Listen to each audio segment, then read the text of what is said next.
Conjugare, Centro Português de Apoio à Pesquisa Científica e à Cultura. Acreditamos que as ciências e as artes mudam o mundo. O conhecimento transforma, e isso nos motiva. Oitavo ciclo ibero-americano de diálogos contemporâneos, com o tema História, Poder e Representações. Realização dias 19, 20 e 21 de maio de 2026.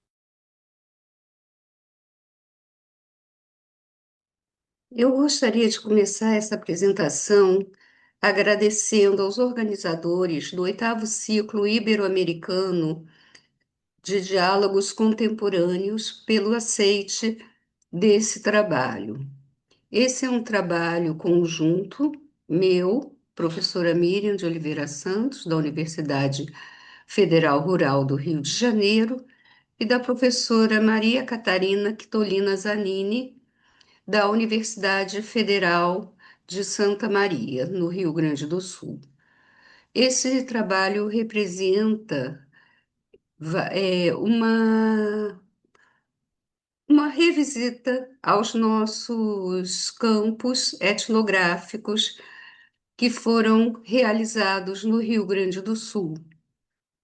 E uma das nossas questões é justamente porque muitas vezes, quando nós entrevistamos as pessoas que são descendentes de italianos, né, lá no Rio Grande do Sul, elas respondem que são italianas, ou elas falam de si mesmas como italianas.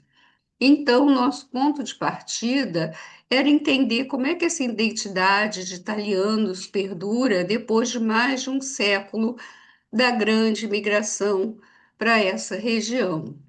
E uma das nossas conclusões é que elas perduram porque existem uma cultura, uma memória compartilhada que acabam criando um pertencimento, né?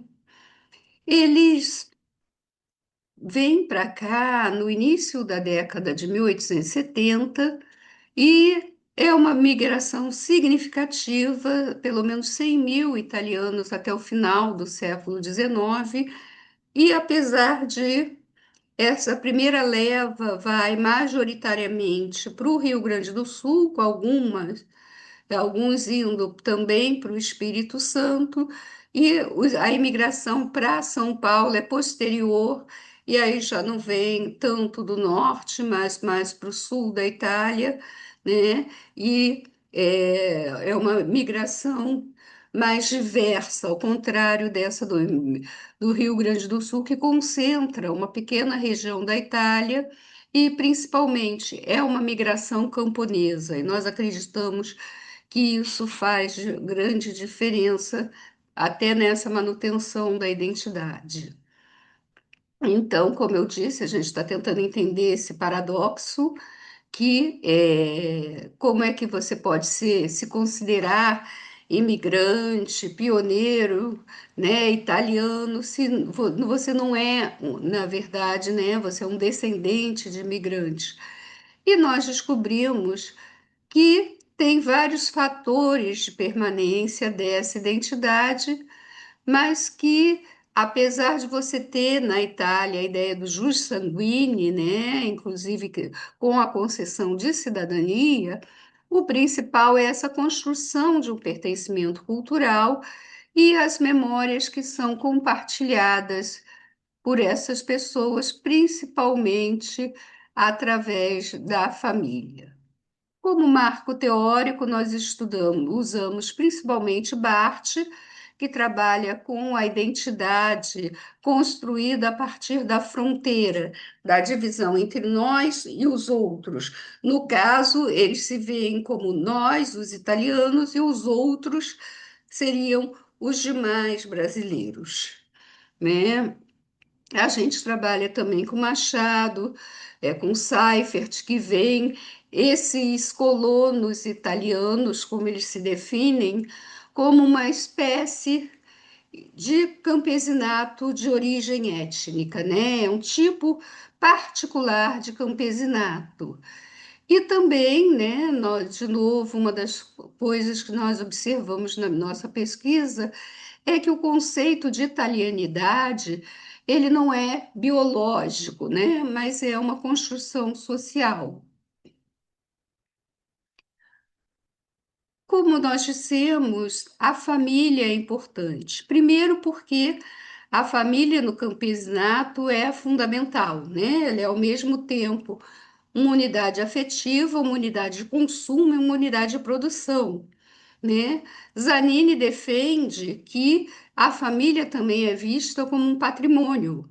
E esse patrimônio tem que ser mantido, né? E aí, patrimônio não só no sentido material, mas também no sentido de transmissão da cultura, de transmissão das receitas, né? Então, mas também como existe essa visão, né, de um patrimônio material, também há toda uma série de estratégias de herança e de sucessão, né, de quem fica com as terras e quem vai cuidar dos pais, como se fazem essas coisas. Isso gera também uma tensão de gênero muito grande, porque as mulheres tradicionalmente são preteridas da herança da terra.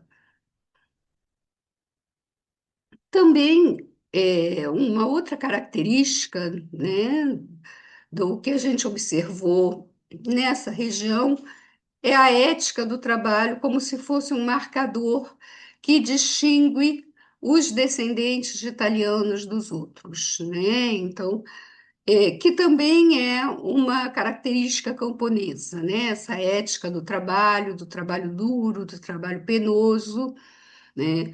E que costuma ser um marcador da maior parte dos imigrantes, né?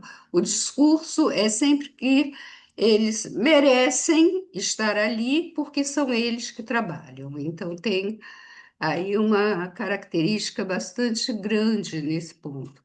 O que é tipicamente dessa região e desses colonos italianos é essa religiosidade, boa parte dessa imigração é uma imigração que é acompanhada de perto, né, pelos padres, pela igreja.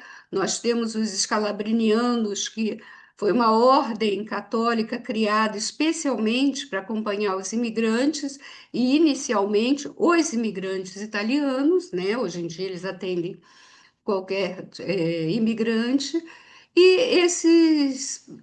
esses lugares ligados à religião católica vão ser os primeiros lugares de sociabilidade, mas também os primeiros lugares onde vai haver a reafirmação e a transmissão, perpetuando essa cultura italiana. Junto com as igrejas, a gente vai ver também as festas, né? E a comida como um símbolo, né, de fartura, de conquista, né, de nós chegamos lá, né, de nós conseguimos o nosso objetivo.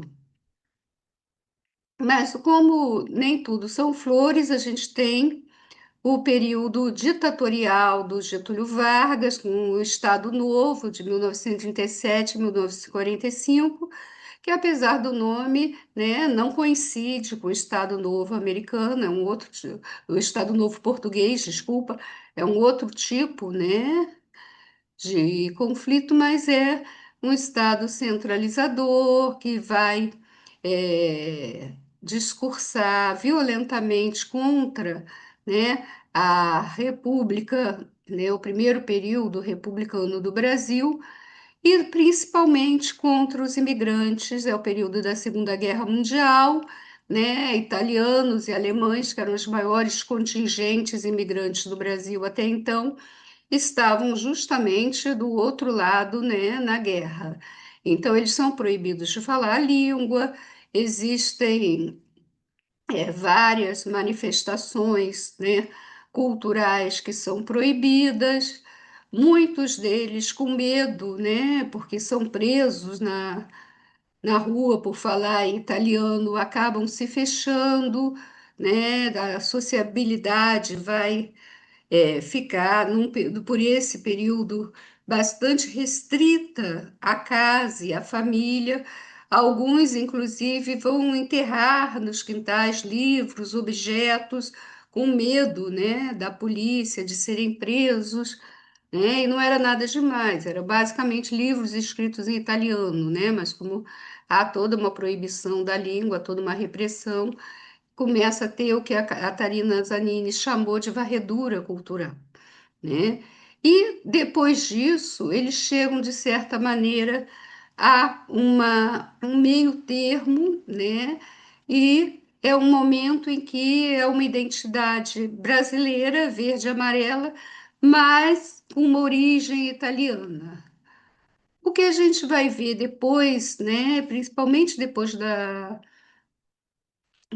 do final desse período da redemocratização brasileira, é que se coloca uma identidade híbrida, né?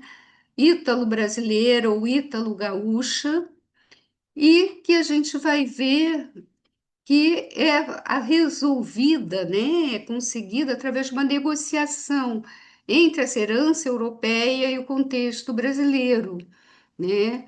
A professora Seifert fala de uma etnicidade como ferramenta de afirmação social e política, e a gente vai ver isso com bastante frequência no uso dos sobrenomes italianos, muitas vezes por intelectuais, por políticos, né? Mesmo quando esse não é o sobrenome do pai, né? Então, muitas vezes, se o sobrenome europeu é o da mãe, é ele que vai ser usado ao invés do último sobrenome. Bom, e como considerações finais, a gente quer lembrar que a identidade étnica, ela não acaba com o deslocamento físico, com a migração em si, mas que ela se mantém, né? E ela vai persistir no tempo e às vezes num tempo muito longo, como é o caso que nós estudamos, né? E que aquilo que muitas vezes se pensa como heranças passivas, né?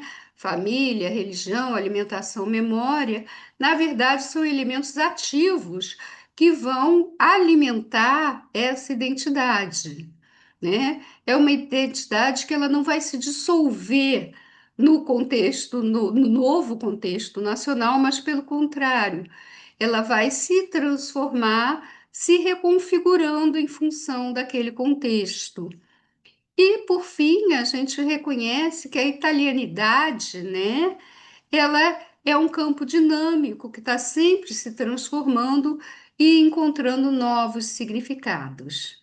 Mais uma vez, nós gostaríamos de agradecer a nossa acolhida, né, nesse ciclo e deixar, né, os nossos contatos, o nosso núcleo de pesquisa, né, a UNIEM, que já fez 25 anos, o Núcleo Interdisciplinar de Estudos Migratórios, e qualquer coisa, nós estamos à disposição para maiores esclarecimentos e para diálogos com vocês. Muito obrigada. Realização Conjugare, Centro Português de Apoio à Pesquisa Científica e à Cultura. NUPAN, Núcleo de Patrimônio, Arquitetura e Memória Fluminense. Programa de Pós-Graduação em Patrimônio, Cultura e Sociedade da Universidade Federal Rural do Rio de Janeiro. Apoio Editora Cravo e Universidade Federal Rural do Rio de Janeiro. Inscreva-se no canal, comente, curta e compartilhe. Obrigado por assistir.